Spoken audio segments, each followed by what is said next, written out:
4 жасар қызға лекаласыз үйрететін боламын. 55 бол көкіректің қолы айналасы плюс 5 сантиметр қостық 60 болды. Оны 2-ге бөлес 30. Қазір бізге керегі мына 30 сантиметр. Бел айналасы 2-ге бөлсеңіз 26. Алдының белге дейін ұзындығы 23, артының белге дейін ұзындығы 22. Алдының кеңдігі 21, артының кеңдігі 22. Бәрін 2-ге бөліп аласыз. 21-ді 2-ге бөлсеңіз 10,5, 22-ні 2-ге бөлсеңіз 11. Мына желкесі, мына көйлектің ұзындығы белден басы 37. Енді қазір сызатын боламыз. Бірінші алдының белге дейін ұзындығыны белгілеп сызып аламыз. 23. Мына 23. Мен белгілеп жатырмын. 23-ті белгілейміз.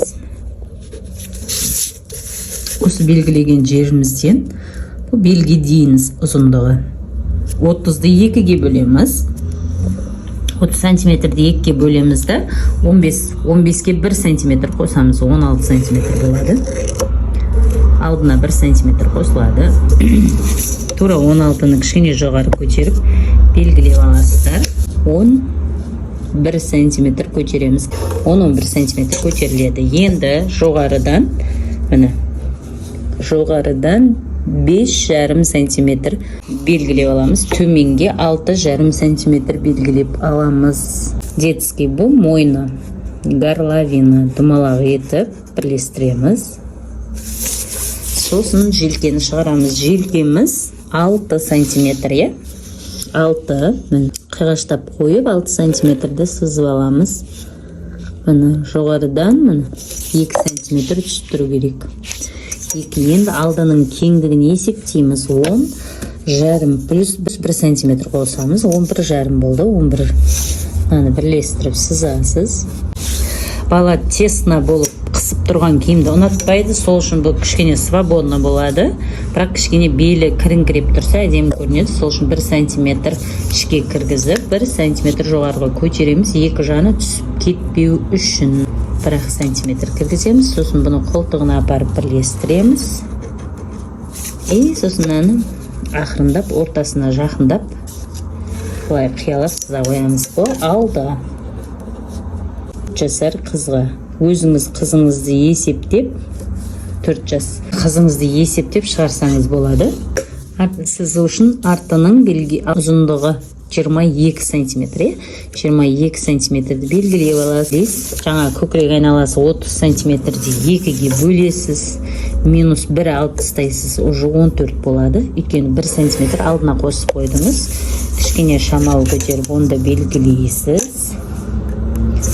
Сосын 11 сантиметр жоғарыға көтересіз. 11 сантиметр жоғарыға көтересіз, белгілеп аласыз. 1,5 сантиметр кіргізесіз жоғарыдан. 1,5 сантиметр түсіріп, 1,5-2 сантиметр түсіп бірлестіресіз. Желкесіне 1 сантиметр қосамыз, 6 болса 7 сантиметр қаламыз. Арқасы кішкене кеңдеу болады. 11-ге 1 сантиметр қосасыз, 12-ні бұлай бірлестіресіз. Арты болды. 1 сантиметр жоғарыға көтеретін боламыз. Бұрамына қолтығына бірлестіресіз. 1 сантиметр кіргізгеніңізді. Сосынан ақырындап ортасына кіргізесіз. Мына бел сызығы, мына жан басы, жаны, мына қолтығы, мына желкесі, желке, мына мойны. Бұл арты, 4 жасар қыздығы, мына алды. Дайын лекала, қалай көрінеді міне. Бұл арты. Алды, жаны, қолтығы, желкесі, алды. Мына мойны. Енді осымен барлық детский көйлекті тігуге болады. Көйлектеріңіз болса, тасты, жемчукті тастап жемеңіз. Симай қалған болса, бұған екінші өмір сыйлауға болады. Қазір тура осыдан біз детский көйлек шығаратын боламыз. Мәні достар, мен сөйтіп дайындап алдым. Алдын артын ажыратып, мына екі жеңі, мына астта, подклады бөлек, мына арты, мына алды, Қазір енді осыдан қиятын боламыз. Етегін бірінші өлшеп аламыз. Бұл алдыңғы жағы қысқа, арты жағы ұзын көйлек. Сол үшін бірінші арттағы ұзынымен кесіп аламыз. Өйткені мынаның қаймасы бар. білесіз, мына асты қаймасы етегіне түсу керек. Енді ұзындығыны өлшеп аламыз, сантиметр тігіске кетеді, 57 міне.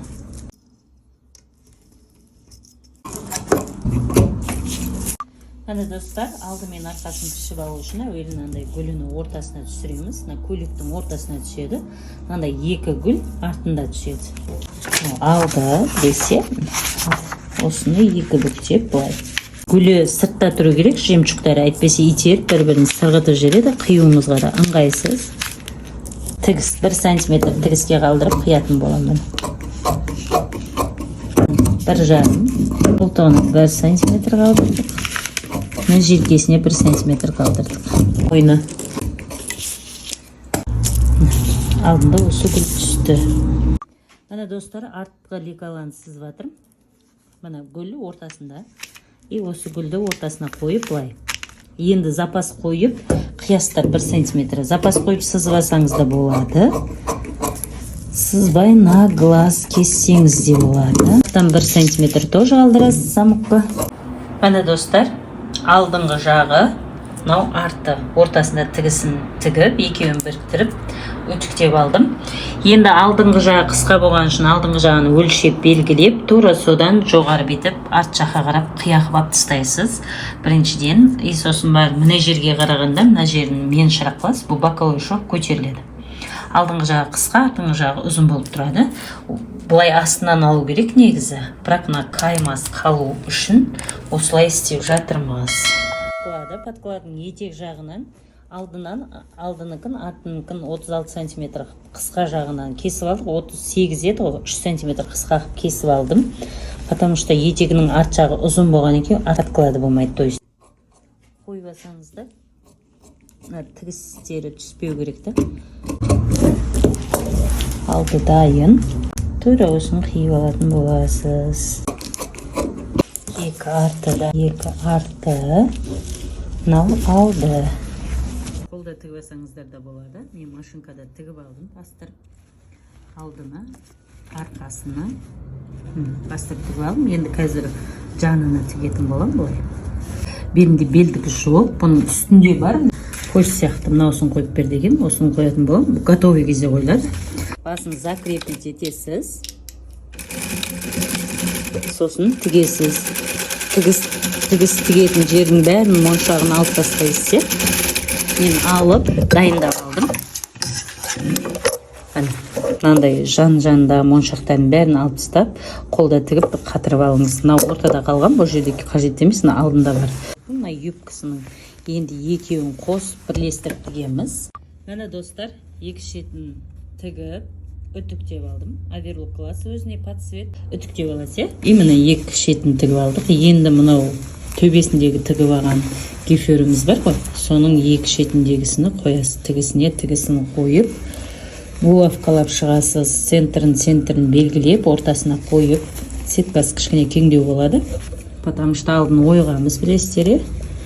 Булавкамен қадап тігіп аласыздар. Тастарын алып тастайсыздар. Тігіске жақын тұрған тастарын шығарып тастайсыздар. И сосын закрепка қыласыздар. Кішкене несін сеткасын жинап тігесіздер, өйткені сеткасы кішкене көптеу болады. Бұны сборкаға тартатын боламыз. Міне енді артқы тігісін тігіп аламыз. Бірінші закрепка береміз. Кішкентай тіккеннен кейін тағын закрепка береміз да үлкен шовты 1,5 сантиметр тігіп аламыз. Бұл жерге замок тігеміз. Сол үшін бізде сөйтіп тастайтын керек. Закрепка бермейміз. Енді ашып разютюшка үтіктеп аламыз. Міне достар, тіккен жерді сөттік до конца емес, закрепке берген жерге дейін, закрепить еткен жерге дейін. Сосын мынаны үтіктеген күйі сынған жеріне әзір замок тігетін боламыз. Замокты ашасыз, сызығына қоясыз, сындырып алған жеріңізге міне. До конца қойып, мынау былай тұрған болса, былай құлатасына, былай құлатасыз и односторонний лапканы тақап тігетін боласыз. Закрепить етеміз. Тура осы сындырылған, үтіктің сындырған жерімен до конца тігетін боласыздар. Екінші бетін тігіп шығасыз. Замок тура тұру керек, сол кезде қисаймайды. Тура бұнды аударып, тақап, закрепка жасап, біз оны закрепка жасайсыз. Енді мынаны Мына тұрған замокты былай аударып, былай ұстап аласыз. Қалай тігілді міне. Бір қойғаннан аккуратно қойылды. Желкесі соңында тігіледі. Желкесін тігуге асықпаңыз. Мынаған тік болдыңыз. Енді жоғарысымен беліні қосамыз. Беліндегі сборкасы дайын. Қазір екі шетіні ортасына мына центріне булавкаға дайымыз да и тігетін боламыз. Міне енді беліні бірлестіреміз. Біз мына сборкасын бір текіс қып жайып аласыз қолыңызбен. 1 сантиметр қып бірлестіріп шығасыз, жай асықпай. Тастарына байқап, тас кеп қалуы мүмкін, қанша тазаласаңыз да. Байқап, асықпай бір тігіп алыңыз да, сосын көріп, бәрі жақсы болса, және үстінен бір бастырып қоясыз. Белін оверлок істеп алдым. Бұны қазір үтіктейміз төменге қаратып, и етегін оверлок қылдым. Бұны оверлок күйінше қалдырсаңыз да болады, болмаса былай 0,1 қылып тік қойсаңыз да болады. Яғын үтіктеп дайындап аламыз, сосын подкройды қалай пішіп тігу керек екенін үйрететін болам. Енді подкрой аламыз, подкрой 0,5 тура алдың қалай піштік, солай бұл өтікке өшетін ручка. Сол үшін сызып жатырмын. Негізі өшпейтін ручка болса сызбағаныңыз дұрыс. Мынаяқтан 2,5-3 сантиметр түсесіз, желке жақта мынаяқтан мына жерден істеп қойсаңыз, ол сыртына шығып кете беретін подкрой болады. Сол үшін желкеден кішкене түсіріп аласыз. Сызып алдық. Бұл алды. Тура солай сызып аламыз. Желкесін сызып, желкесінен 3 қой примерно 3 сантиметр түсіп, бұны да 3 сәл шалпақтау ала беріңіз мына жерін. Бұны ортасын ашамыз. Бұл арқасы, бұл алды. Біз белгілеп қойыңыз. Центр бұл, косичка. Ашып, дублерін жабыстырамыз қазір. Бұны тігісіні жоғары қаратып үтіктедім. Өйткені пәске қысаңыз қопал болады, жоғары қаратып үтіктеп. Ина беліндегі несін лентасын тік қойдым. Лентасын до конца тікпейсіз, ортасынан екі шетінен закрепка берсеңіз, жеткілікті ана лента тартып киген кезде тартылып тұрады. Бұны бастырып тіксеңіз, наоборот бүйтіп қисайып кететін болады. Подкройын тігеміз, потом жең тігеміз. Жең менде дайын. Жең мына жері 14 болып тұр, 2-ге бүктегенде 14 болып тұр. Бұда 19 плюс 10 сантиметр қосасыз. Жеңге 10 сантиметр қосылады. Енді жеңді кішкене ұзындау істе деген 33. Мынау ортадағы центрдегі гүл түсу керек. Жағын сәл мына тар болып қалуды болмайды балаға. Тардың өзін кие алмайды. Балдар кішкене свободно қыламыз. Мына жерін оң қыла берем. Мына бірінші жеңді кесіп алдым. 2 бүктеп. Енді тура сондай гүл шығу үшін мына жеңді ашып тастадым да, үстіне, гүлдің үстіне қойдым міне. Тура сол гүл, тура солай шығу үшін. Енді осын қиып аламыз. Міне достар, қиып алдым. Кішкене ойылған жағы алды болады. Кішкене ойылған жағы. Негізі қиып атқанда мынаны текіс қып кесіп аласыз да, а уже бір жағын ғана ойып аласыз. Тескерісіне қойдық. Мына оңы сыртында. Өйткені мынау жемчуг болған үшін сыртқа қарап тұру керек, әйтпесе бір-бірін итереді, иә. Жандарындағы жемчугтарын тазалап, жанына 1 сантиметр тігіп, өтіктеп аламыз. Подкрой тігеміз. Подкройды мен булавкаға да алдым, центріне и шетінен жоғарысынан подбордқа дублерін жабыстырдым. Оверлок істеп алдым, шетіні дайын істеп алдым, міне. Замокты қойып аламыз. Арт жағындағысын тоже булавкаға да қойдым. Қазір алдынан бастаймыз. Мына лапка, мына лапканың өзімен қысаңыз жеткілікті. Мына лапка тігіп шығамыз. Закрепить. Закрепка жасайсыз. Тасы болса тасына байқап тігесіздер. И закрепить. Арқасын тігіп аламыз. Арқасын тоже мата жақтан тігеміз. Бірінші замокты былай қайырасыз. Міне, замоктың өзін қайырасыз. Өзін қайырасыз. Мынау былай тұру керек. Значит, осы жерден бірінші осы жерін тігіп аламыз.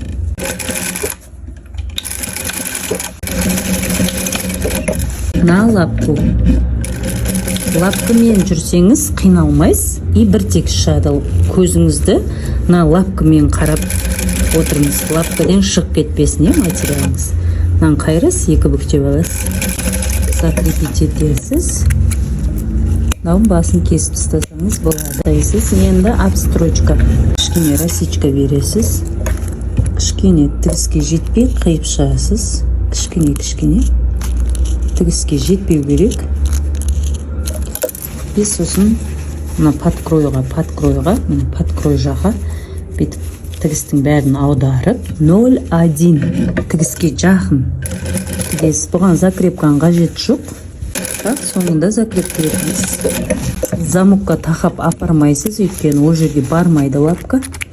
Міне 0,1 тігісі, сол кезде өзі 0,1 қайырлады бұлай. Өте әдемі болып тұрады міне. Кіші. Мына желкеде міне бияғына өтіп тұрады міне. Жең мінерден тігіліп кетеді. Сол кезде мынауыңыз лақылдап шығып кетпейді. Тігісті крой жаққа қойып 0,1 шов бересіз. Алдыңғы жағында обстрочка істедік міне. Енді желкесін қалай тігеміз? Желкесіні міне подкрой істеп алдық қой міне. Енді осы желкесіне қоямыз. Сызыққа дұрыс келу керек. Тура осы сызыққа дұрыс келу керек. И сосын тура сол сызыққа булавка қадайсыз. Булавка қадап, осын 1 сантиметр қып тігесіз. Тігіс турасына түсу керек. Мына жерін кесіп алып тастайсыз. Ашып үтіктеп, и былай бірлестіресті. Желкесі шықты. Ішінен де, сыртынан да чисто. И балаға да ыңғайлы. Қиып алған жең 1 сантиметр тігісте тіктім. Наверлок қылып үтіктедім. Дайындап алдым. Қазір мына жерге обстрочка тігеміз. Мынадай қылып кішкене сборочка қылу үшін мынадай тігіп шығасыз 4-те. Кішкене жиыру керек, сонда кішкене жиналып тұрады, қатты емес. Мына мойнын тіктік, жаңа көрдіңіздер, желкесі міне вообще классно болып шығады, оверлоктың қажеті жоқ. Міне мойны, бұл былай тігілген соң жең қойылған екен. Мынау никогда былай алдына шығып кете бермейді. Енді қазір мына жерін закрепка беріп қойасыз, осыны екеуін бірлестіресіз. Міне просто бір шов беріп қойсаламыз, чтобы мынау шығып кетпеу үшін, и сосын аударып жең қоятын боламыз. Жеңді қоюдан бұрын мына желкені екі бүктейміз. Екі бүктеп, мына екеуін бірлестіреміз. Бірлестірген кезде мына тігісінен шетке шығады. Мына боковой шов и өтеді. Себебі біз алдына 1 сантиметр қиятын кезде қосқамыз. Артынан 1 сантиметр ағамыз. Соң үшін мына жерде 1,5-2 сантиметр алдыңға ауады. Жеңнің тігісі, жеңнің мынау тігісі ауады. Міне, мынау қолдың астындағы тігісі ауады. Мынаны осы булавка қадаған жерге қадап аласыз. Мүмкін болса қолда тігіп алыңыз, сізге ыңғайлы болса. Қолда тігіп бір көріп алыңыз да, бәрі норма болса, и сосын машинкада тіге бересіз. Мына жерде, мына жерде жаңа ортасын шығарып алдық қой былай. Міне. Енді тура сол жерге мына тігісті қадап қойдым. Мынауысының жеңіні, сборкасын жинап, кішкене центр росичка бергенмін, міне көрініп тұрған шығар. Осыны мына сызыққа қоямыз, міне. Мына сызыққа осы росичканы қоясыз да, бұл жерге де булавка қадайсыз. Мына сборканы кішкене тартасыз. Мына жақта кішкене жинақ тұру керек. Жоғары жағында кішкене сборочкасы бар да бұның. И сосын осыны тіге бастайсыз. Негізі қолда тігіп алып, сосын машинкада тіккеніңіз әдемі шығады. Осылай тігіп шығамыз. Көрсеткенде тігіп, екі жағын бірдей. Сосын барып оверлок қыласыз. Мына жерде кішкене ғана сборка. Мұндай қан кезде қатты көрінбейді, көрдіңіз бе? Слегка жиналған. И жең осындай ұзын, астында каймасы бар. Көйлектің етегі алдыңғы жағы қысқарақ, астыңғы жағы ұзындау. Қазір бұны кішкентай қызымыз киген кезде көресіз қалай тұрады. Осылай үлкен киіміңізден кішкентай әп-әдемі көйлек шығаруыңызға болады. Ұнаған болса, маған подписка жасап, лайк басып, комментарий қалдырыңыз. Колокольчикті басып қоюды ұмытпаңыз. Сол кезде ең бірінші болып сізге баратын болады.